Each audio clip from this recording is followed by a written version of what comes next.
Hello everyone, I hope you enjoy listening to the story. I, Olivia Carter, 32 years old. They told me to stay home and babysit my disabled sister-in-law, but the moment the door closed, she stood up and said, "Good, now we can finally take everything back." I stood there for a full 5 seconds, my hand still frozen on the doorknob. My heart beat loud enough to drown out every rational thought. Lena had not just stood up. She had moved with precision, steady, controlled, nothing like the fragile, trembling woman I had been ordered to care for every day for the past 6 months. Her wheelchair sat behind her like a discarded prop.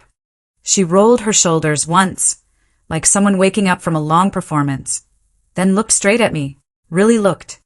It was the first time I had ever seen her eyes without that distant, helpless glaze. "You can close the door," she said calmly. "They installed cameras in the living room, but not here." That was the moment something inside me cracked. Or maybe it finally aligned. Because for weeks, something had felt wrong. Too many small details that did not add up. The way Lena never met my eyes when her mother spoke for her. The way my husband avoided any conversation about medical bills. The way I had been slowly pushed out of every financial decision in my own house. I told myself I was overthinking, that this was what marriage required.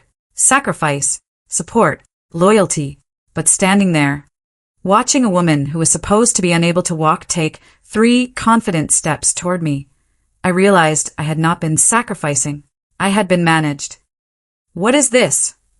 I whispered, my voice dry, almost unfamiliar to my own ears. Lena tilted her head slightly, studying me as if measuring whether I was worth the truth. Then she exhaled, slow and controlled. "It is a setup," she said, "and you are the final piece." My stomach dropped. "What do you mean?" "They are planning to transfer everything," she continued, her tone flat, almost clinical. "The house, the accounts, anything in your name. You already signed the preliminary documents. Did you not? The ones your husband called insurance adjustments." My mind flashed back to the papers, the rushed explanations, the pressure, the smile he gave me when I signed. I felt heat rise up my neck, then cold settle deep in my chest. "That is not possible," I said, but even I could hear how weak it sounded. Lena let out a quiet, humorless laugh. "It is not only possible, it is already in motion." She stepped closer, lowering her voice. "And when it is done, you will not just lose the house, you will lose your legal standing to fight for it." I stared at her, my thoughts spiraling. "Why are you telling me this?" She held my gaze, unblinking. "Because I am next." Silence filled the room, thick and suffocating. I felt then the shift, the moment where fear stopped being paralyzing and started becoming something sharper, something dangerous. "If you think this is just another toxic family story," I said slowly, more to myself than to her, "then something tells me I have been wrong about everything." I did not sit down. I did not cry. I did not ask for comfort. I stood there staring at Lena, trying to connect the woman in front of me with the one I had been spoon-feeding soup to just hours earlier. My hands were still shaking, but my mind was already racing ahead, picking apart every conversation, every document, every strange silence that I had ignored because I trusted the wrong people. "Start from the beginning," I said, forcing my voice to stay steady. "All of it." Lena nodded once, as if she had been waiting for that exact moment. She walked past me, not bothering with the wheelchair, and pulled open a drawer in the kitchen. From the back, she took out a thin folder, worn at the edges, and slid it across the table. "I was not always like this," she said quietly. 2 years ago, I was running my own design firm. I had full control of my inheritance. Then I got into a minor accident. Nothing serious, but they saw an opportunity. I opened the folder. Medical reports, prescriptions, signatures that looked familiar, but not quite right. "These are fake," I said. "Not entirely," she replied. "They exaggerated everything, paid the right doctors, declared me unfit to manage my own finances, temporary guardianship. That was step 1. Her eyes hardened. Step 2 was isolation. They moved me back into this house, took over my accounts, limited who I could see, and then they needed a caretaker, someone trustworthy, someone easy to control. My stomach twisted. Me. She gave a small nod. You were perfect. You already trusted them. You already loved him. She did not say my husband's name. She did not need to. I leaned against the counter, gripping the edge so hard my knuckles turned white. So everything the job loss, the pressure to stay home. Engineered, she said. They needed you dependent. If you have no independent income, no separate financial identity, it becomes much easier to move assets without raising suspicion. She paused, watching my reaction carefully. You have been signing documents, have you not? I thought about the late nights, the stack of papers placed in front of me with rushed explanations. Just standard adjustments, he had said. Trust me. I let out a slow breath. I signed everything. Exactly what they wanted. Lena tapped the folder, but they made a mistake. I looked up. What mistake? They assumed I would stay quiet forever. For the first time, there was something else in her expression. Not fear, not weakness. Something sharper, controlled anger. I started recording everything, she continued. Every conversation, every financial transfer, every time they discussed their plans while thinking I was too broken to understand. She reached into her pocket and pulled out a small device. And what they are planning now, it is bigger than just taking your house. A cold weight settled in my chest. How much bigger? They are consolidating assets, she said. Yours, mine, anything they can access. Then they move everything under a corporate structure controlled by your husband. Once that is done, legally we become irrelevant. She met my eyes again. You lose your house. I lose my inheritance. And we both lose the ability to fight back. The room felt smaller, the air heavier. I forced myself to think, to stay present. Why now? I asked. Why tell me today? Because they are accelerating, she said. There is a final document, the one that completes the transfer. They plan to have you sign it within the next 48 hours. My pulse spiked. And if I refuse? She gave me a look that said she had already considered that scenario. They will not give you the option. They will pressure you, manipulate you, or find a way to sign on your behalf. Her voice dropped slightly. They already have enough of your signature samples. For a moment, fear tried to take over again. The instinct to run, to confront, to break down. But something else pushed through it. Something colder, more focused. I straightened slowly, letting go of the counter. Then we do not refuse, I said. Lena raised an eyebrow. What? We let them think they are winning. I continued, my voice steadier now. We let them push forward. We let them bring everything out into the open. I felt it click into place as I spoke, and then we take it all back. There was a brief silence. Then, slowly, Lena smiled. Not wide, not warm, but sharp. I was hoping you would say that. I walked to the table and looked down at the documents again, but this time I was not overwhelmed. I was studying them, mapping them. We need leverage, I said. Proof that cannot be denied. And we need timing. We cannot act too early. I already have most of the proof, Lena replied. Financial records, recorded conversations, evidence of fraud. But it is not enough to destroy them publicly. Not yet. Then we build the rest, I said. We give them exactly what they want. I picked up one of the papers, running my fingers over the signature line. They want me to sign the final document. Fine, I will sign it. Lena watched me closely. You are sure about that? I met her gaze, calm now in a way I had never felt before. Yes, but not the way they expect. She leaned forward slightly. Explain. I allowed myself a small, controlled smile. If they think I am still the same person who blindly trusted them, then they are already 2 steps behind. I tapped the paper once. We just need to make sure that when everything collapses, it happens all at once. Lena let out a quiet breath, almost like relief. One night, she said softly. I nodded. One night. The next morning, I woke up before sunrise not because I had to, but because my mind refused to slow down. Every sound in the house felt sharper. Every step carried weight.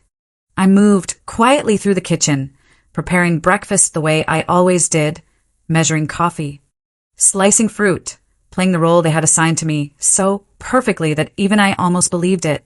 Almost. Lena stayed in her room, back in the wheelchair, her body slack again, her eyes distant whenever anyone passed by. If I had not seen the truth myself, I would have believed it too. That was the terrifying part. They had built a lie so convincing it had rewritten reality inside this house. By 8, the performance began. My husband walked in first, checking his phone, barely acknowledging me. His mother followed, her eyes scanning the room like she was inspecting a servant's work. "Did she take her medication?" she asked, nodding toward Lena without even looking at her. I answered softly, keeping my tone obedient. "Yes." It felt almost surreal how easily the lie slipped back into place. But now I was aware of every detail. The way he avoided eye contact when finances came up. The way she lingered near documents, always controlling what I saw and what I did not. I noticed everything. Later that afternoon, the first move came. He approached me with that familiar calm smile, the one I used to trust without question. "We just need to finalize a few things," he said, placing a folder in front of me. "It is routine, just cleaning up some ownership structures." My fingers brushed the edge of the paper, and for a split second, anger surged through me. But I swallowed it. I nodded. I smiled. "Of course," I said. Inside, I could hear Lena's voice echoing. "Let them think they are winning." I took the pen. I read just enough to confirm what I already knew. Asset consolidation. Transfer authority. It was all there, hidden behind clean language and legal phrasing. I signed. Slowly, deliberately, my name flowing across the page exactly the way they expected. He exhaled in relief, almost imperceptible, but I caught it. That tiny release told me everything. He thought it was done. He thought I had just handed him everything. That night, Lena did not speak until the house fell silent. When she finally stepped out of the room, she moved faster this time, sharper, more focused. "They are pushing faster than expected," she whispered. "That document was the trigger." I nodded. "Then we do not wait," I said. "We finish this." The next 2 days blurred into a quiet storm. On the surface, nothing changed. I cooked. I cleaned. I nodded when spoken to. But behind that mask, everything was moving. Lena contacted her lawyer through a secure line she had hidden months ago. I gathered every piece of financial access I still had, every password, every record. We cross-checked timelines, matched signatures, built the chain of evidence so tight it could not be broken. Every lie they had told, every illegal move they had made, it all connected. Then came the invitation, a family dinner, formal, celebratory. His mother announced it with that same smug tone she used whenever she believed she had secured control. "We have good news to share," she said, glancing at my husband with satisfaction. "It is time the family recognizes the new structure." I felt my chest tighten, but not with fear. With anticipation. This was it. The night they would declare victory. The night we would take everything back. The house was filled with people by evening. Extended family. Close friends. People who had always believed the version of events they were fed. I stood near the table, watching them laugh, watching them praise him, watching them treat me like I was already invisible. My husband raised his glass, calling for attention. "Tonight marks a new chapter," he said. "A stronger foundation for all of us." His words were smooth, practiced, empty. I glanced at Lena. She sat quietly, head lowered, playing her role to perfection. "And as part of that," his mother added, stepping forward, "certain responsibilities have been reassigned. Some people simply are not suited for long-term decision-making." Her eyes flicked toward me, just for a second, enough to make her point. The room murmured in agreement. I felt the heat rise in my chest again, but this time I did not fight it. I let it sharpen me. He turned toward me, holding out a document. "We just need one final confirmation," he said. "For transparency." The audacity of it almost made me laugh. One final signature. One final step to erase me. I took the paper. I looked at it. Then I looked up at him. And for the first time, I did not hide anything in my expression. Are you sure about this? I asked quietly. He frowned slightly, confused. Of course. That was when Lena moved. Not slowly, not weakly. She stood, fully, calmly. The chair behind her rolled back with a soft scrape that cut through the room like a blade. Every head turned. Every voice stopped. She took one step forward, then another, her posture straight, her gaze steady. I think we are done pretending, she said. Silence fell, heavy and absolute. His mother's face drained of color. My husband's hand froze mid-motion. For a moment, no one spoke. No one moved. And then I placed the document back on the table, untouched, and smiled just enough for them to understand. Everything was about to collapse. The silence did not break all at once. It cracked, slowly, unevenly, like something fragile collapsing under pressure it could no longer hold. My husband was the first to react, his voice sharp, defensive, almost panicked. What is this supposed to mean? He demanded, stepping toward Lena as if proximity alone could force her back into the role he had built for her. But she did not flinch. She did not hesitate. She kept walking, each step measured, deliberate, until she stood at the center of the room where everyone could see her clearly, undeniably standing. You really should have checked the cameras more carefully, she said, her tone calm, almost conversational. You disabled the ones in the hallway during your private discussions, remember? She reached into her pocket and placed a small device on the table. A simple click, and a room filled with his voice. Clear, confident, cool. Once she signs the final transfer, it is done. The house, the accounts. Everything consolidates under my control. She will not even realize until it is too late. A ripple moved through the crowd. Confusion first, then disbelief, then something darker. My husband lunged forward, trying to grab the device, but Lena was faster. She pulled it back, her eyes locking onto his with a calm that felt almost surgical. Do not, she said quietly. You have already said enough. His mother stepped in then, her composure cracking into something frantic. This is ridiculous, she snapped, her voice rising. You are sick. You are confused. You have always been unstable. She turned to the guests, forcing a strained smile. Please ignore this. She does not understand what she is saying. Actually, I said, finally stepping forward, my voice cutting clean through hers. She understands perfectly. Every eye turned to me. For months, I had been background noise. Invisible. Manageable. Now, I felt every gaze settle on me with a weight that no longer intimidated me. It fueled me. I walked to the table and placed a second folder beside Lena's device. Thicker, organized, precise. We documented everything, I continued. Every transfer, every forged authorization, every falsified medical report used to declare her unfit. My husband's face shifted, the confidence draining out of it in real time. You are overreacting, he said quickly, his tone softening as he tried to regain control. This is all a misunderstanding. We were just trying to protect the family. Protect? Lena let out a quiet laugh, sharp and humorless. You isolated me, controlled my finances, and planned to erase her legal rights entirely. That is not protection. That is fraud.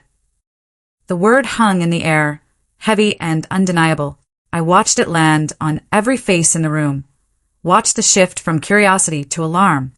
That was the moment they realized this was not a private family disagreement. This was something that could not be hidden. The door opened behind us.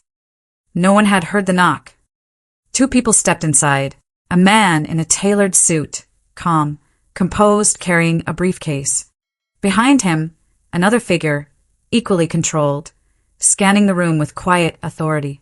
My husband froze. His mother's hand gripped the back of a chair so tightly her knuckles turned white. My apologies for the interruption, the man said, his voice steady, professional. I believe we are expected. Lena nodded once. Right on time.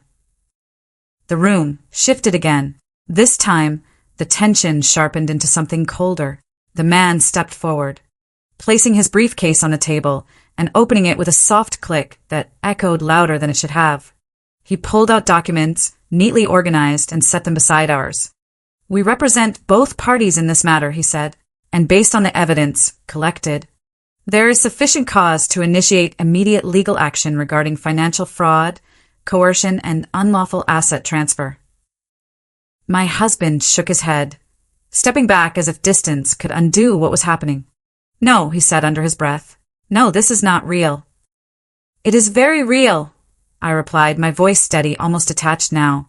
"And it is happening exactly the way you planned it, just not for you." His mother tried one last time, her voice breaking as she reached for me. "You do not have to do this," she said, desperation replacing arrogance. "We can fix this. We can talk." I looked at her hand, then at her face, the same face that had watched me shrink day by day, and said nothing, the same voice that had called me replaceable. I stepped back, just enough to make the distance clear. "You already did enough talking," I said quietly. The man in the suit continued, unfazed, effective immediately. "All accounts associated with the disputed assets will be frozen pending investigation. Any attempt to move funds will be considered obstruction." He paused, then added, "Additionally, formal complaints have been filed regarding the falsification of medical records. That carries significant legal consequences." The room erupted then, voices overlapping, questions, accusations, panic rising in layers. My husband tried to speak, to regain control, but no one was listening to him anymore. His authority had collapsed the moment the truth entered the room. And in the middle of it all, Lena and I stood still, watching, waiting, because this was not chaos. This was the collapse we built. And it was only just beginning. The noise did not fade quickly. It dragged on, sharp and chaotic, like a storm that refused to pass. Voices rose, collided, broke apart.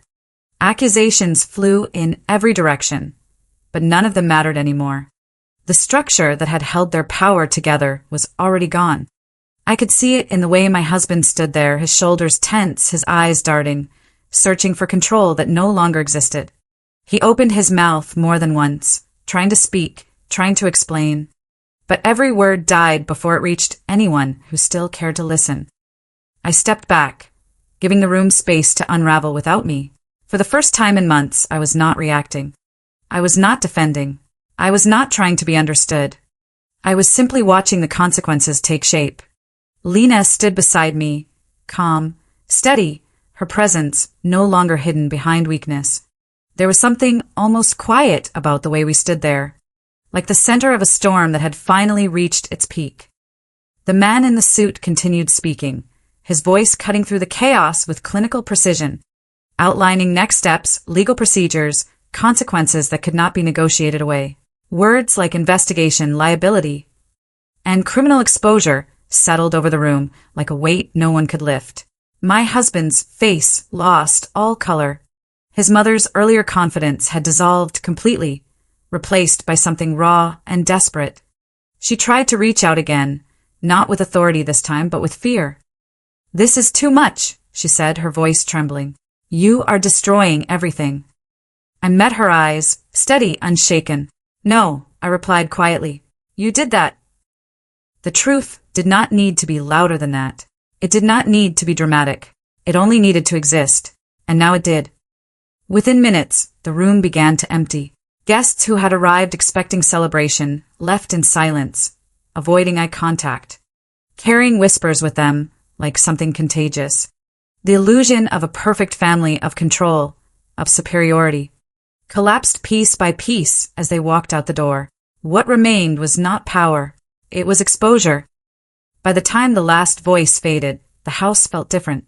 Not lighter, not yet, but clearer, like something toxic had finally been named. In the days that followed, everything moved exactly as it should. Accounts were frozen. Documents were reviewed. Every false step they had taken surfaced, one after another, until there was nothing left to hide behind. My husband lost access first, then control, then any illusion that he could recover what he had tried to take. His mother's influence disappeared, just as quickly. Her authority, meaningless, once the truth stripped it bare. As for me, I did not celebrate. Not loudly, not publicly. I simply stayed where I belonged. In a house that had always been mine, even when they tried to convince me otherwise.